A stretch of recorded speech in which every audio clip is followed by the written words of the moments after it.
2 ಹಾಗಲಕಾಯಿ ಇದ್ದರೆ ಸಾಕು, ರುಚಿಕರವಾದ ಅಡುಗೆನ ಮಾಡಬಹುದು. ಹಾಗೆ ಈ ಅಡುಗೆನ 6 ತಿಂಗಳು ಇಟ್ಕೊಂಡು ತಿನ್ನಬಹುದು. ಹಾಗಲಕಾಯಿಯಿಂದ ನೀವು ಪಲ್ಯ, ಗೊಜ್ಜು, ಸಿಹಿ ಹುಳಿ ಮಾಡಿರ್ತೀರಾ. ಆದರೆ ಈ ರೀತಿ ಅಡುಗೆನ ನೀವು ಟ್ರೈ ಮಾಡಲಿಕ್ಕಿಲ್ಲ. ಈ ಅಡುಗೆ ಆರೋಗ್ಯಕ್ಕೂ ಒಳ್ಳೆಯದು, ತುಂಬ ರುಚಿಯಾಗಿಯೂ ಇರುತ್ತೆ, ತಿಂಡಿಗೂ ಊಟಕ್ಕೂ ಸಖತ್ತಾಗಿರುತ್ತೆ. ಹಾಗಾದರೆ ಬನ್ನಿ ಮಾಡುವ ವಿಧಾನ, ಬೇಕಾಗುವ ಪದಾರ್ಥಗಳು ನೋಡೋಣ. ಹಾಯ್ ಫ್ರೆಂಡ್ಸ್, ಎಲ್ಲರಿಗೂ ನಮಸ್ಕಾರ. KR ಚಾನಲ್ಗೆ ಸ್ವಾಗತ. ನಾನು ನಿಮ್ಮ ರೂಪ. ನಾನಿಲ್ಲಿ ಈ ಅಡುಗೆ ಮಾಡೋಕ್ಕೆ 2 ಹಾಗಲಕಾಯಿ ತಗೊಂಡಿದ್ದೀನಿ. ಹಾಗಲಕಾಯಿ ಕ್ಲೀನಾಗಿ ತೊಳೆದು ಈ ರೀತಿ ತುರ್ಕೊಳ್ಬೇಕು. ಹಾಗಲಕಾಯಿ ಒಳಗಿರುವಂತಹ ಬೀಜ ತೆಗೆಯುವ ಅವಶ್ಯಕತೆ ಇಲ್ಲ. ನಾನಿಲ್ಲಿ ಡೈರೆಕ್ಟಾಗಿ ತುರಿದಿಟ್ಕೊಂಡಿದ್ದೀನಿ. ತುಂಬ ಬೆಳೆದಿರುವಂತಹ ಹಾಗಲಕಾಯಿ ಆದರೆ ಬೀಜ ತೆಗಿಬೇಕಾಗುತ್ತೆ. ಬೀಜ ಗಟ್ಟಿ ಇರೋದ್ರಿಂದ ಬೀಜನ ನಾವು ತೆಗೆದು ಸಪ್ರೇಟಾಗಿ ತುರಿಬೇಕಾಗುತ್ತೆ. ನಂತರ ಬಾಣಲಿಗೆ 2 ಸ್ಪೂನಿನಷ್ಟು ಎಣ್ಣೆ ಹಾಕಿ ತುರಿದ ಹಾಗಲಕಾಯಿನ ಇದಕ್ಕೆ ಹಾಕ್ಕೊಂಡು ಸ್ಟವನ್ನು ಮೀಡಿಯಂ ಫ್ಲೇಮಲ್ಲಿ ಇಟ್ಟು ಇದನ್ನು ಈ ರೀತಿ ಹುರಿಬೇಕು. ಹಾಗಲಕಾಯಿ ಚೆನ್ನಾಗಿ ರೋಸ್ಟ್ ಆಗುವ ತನಕ ಇದನ್ನು ಹುರ್ಕೊಳ್ಬೇಕಾಗತ್ತೆ. ಹಾಗಲಕಾಯಿ ಚೆನ್ನಾಗಿ ಹುರಿಬೇಕು. ಈ ರೀತಿ ಹುರಿಯೋದ್ರಿಂದ ಇದು ಕಹಿ ಬರಲ್ಲ. ಹಾಗಲಕಾಯಿ ಚೆನ್ನಾಗಿ ಹುರಿಲಿಲ್ಲ ಅಂದರೆ ನಾವು ಮಾಡುವಂತಹ ಅಡುಗೆ ಕಹಿ ಬರುತ್ತೆ. ನೋಡಿ, ಹಾಗಲಕಾಯಿ ಈ ರೀತಿ ಕಲರ್ ಚೇಂಜ್ ಆಗಬೇಕು. ಅಷ್ಟರ ತನಕ ಇದನ್ನು ಹುರ್ಕೊಳ್ಬೇಕಾಗತ್ತೆ. ಹುರಿದ ಹಾಗಲಕಾಯಿನ ಸಪ್ರೇಟ್ ಮಾಡಿ ಇಟ್ಕೊಳ್ಳಿ. ಬಾಣಲಿಗೆ 2 ಸ್ಪೂನಿನಷ್ಟು ಎಣ್ಣೆ ಹಾಕಬೇಕು. ಎಣ್ಣೆ ಹಾಕಿದ ನಂತರ ಇದಕ್ಕೆ 1 ಕಪ್ಪಿನಷ್ಟು ಕಡಲೆ ಬೀಜ ಹಾಕಿ ಇದನ್ನು ಚೆನ್ನಾಗಿ ಹುರಿಬೇಕು.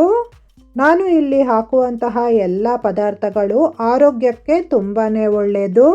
ಕಡಲೆ ಬೀಜ ಚೆನ್ನಾಗಿ ಫ್ರೈ ಆದ ನಂತರ ಇದಕ್ಕೆ ಕೊಬ್ಬರಿ ಸೇರಿಸ್ತಾ ಇದ್ದೀನಿ. ನಾನಿಲ್ಲಿ 1 ಕಪ್ಪಿನಷ್ಟು ಕೊಬ್ಬರಿನ ಕಟ್ ಮಾಡಿ ಹಾಕ್ಕೊಂಡಿದ್ದೀನಿ. ಕೊಬ್ಬರಿ ಸ್ವಲ್ಪ ಫ್ರೈ ಆದ ನಂತರ ಇದಕ್ಕೆ ಕರಿಬೇವನ್ನು ಸೇರಿಸ್ತಾ ಇದ್ದೀನಿ. 1/4 ಕಪ್ಪಿನಷ್ಟು ಕರಿಬೇವು ಹಾಕಿದ್ದೀನಿ. ಕರಿಬೇವು ಹಾಕಿದ ನಂತರ 1 ಸ್ಪೂನಿನಷ್ಟು ಕಡಲೆಬೇಳೆ, 1 ಸ್ಪೂನಿನಷ್ಟು ಉದ್ದಿನಬೇಳೆ ಹಾಕಿ ರುಬ್ಬಬೇಕಾದ್ರೆ ಸಾಮಾನ್ಯವಾಗಿ ಹಸಿ ಬೆಳ್ಳುಳ್ಳಿನ ಇದಕ್ಕೆ ಸೇರಿಸ್ತಾರೆ.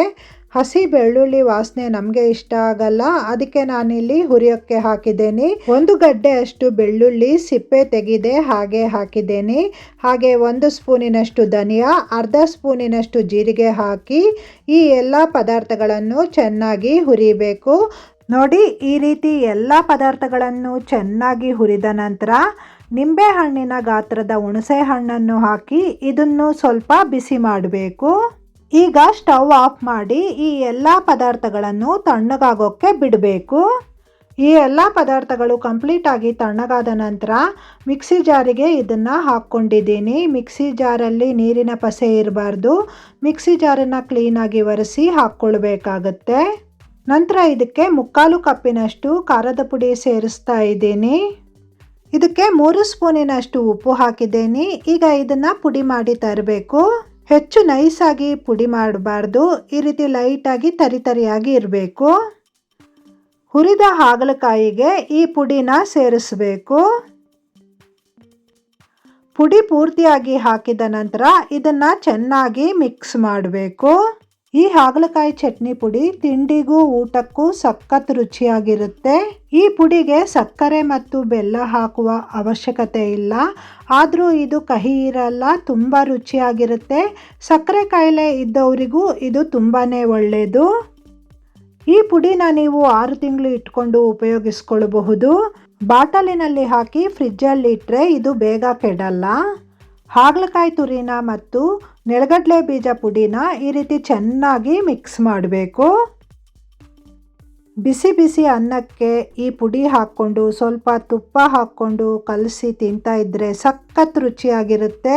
ಹಾಗಲಕಾಯಿಯಲ್ಲಿ ಉಷ್ಣದ ಅಂಶ ಜಾಸ್ತಿ ಇರೋದ್ರಿಂದ ಇದಕ್ಕೆ ತುಪ್ಪ ಹಾಕಿ ತಿನ್ನೋದ್ರಿಂದ ದೇಹಕ್ಕೆ ಸ್ವಲ್ಪ ತಂಪನ್ನು ನೀಡುತ್ತೆ. ನೋಡಿದ್ರಲ್ಲ ಫ್ರೆಂಡ್ಸ್, ರುಚಿಕರವಾದ ಹಾಗಲಕಾಯಿ ಚಟ್ನಿ ಪುಡಿ. ಇದನ್ನು ನಮ್ಮ ಕಡೆ ಹುರಿದ ಹಾಗಲಕಾಯಿ ಪುಡಿ ಅಂತಲೂ ಕರೀತಾರೆ. ಸಖತ್ ರುಚಿಯಾಗಿರುತ್ತೆ, ತುಂಬ ಆರೋಗ್ಯಕ್ಕೆ ಒಳ್ಳೆಯದು. ನೀವು ಟ್ರೈ ಮಾಡಿ ನೋಡಿ ಹೇಗಾಗಿದೆ ಅಂತ ನನಗೆ ಕಮೆಂಟ್ ಮೂಲಕ ತಿಳಿಸಿ. ವಿಡಿಯೋ ನೋಡಿದ ಮೇಲೆ ವಿಡಿಯೋಗೊಂದು ಲೈಕ್ ಕೊಡಿ ಮತ್ತು ಶೇರ್ ಮಾಡಿ. ಇದುವರೆಗೂ ನನ್ನ ಚಾನಲ್ನ ಸಬ್ಸ್ಕ್ರೈಬ್ ಆಗದವರು ಸಬ್ಸ್ಕ್ರೈಬ್ ಆಗಿ. ಎಲ್ಲರಿಗೂ ಧನ್ಯವಾದಗಳು.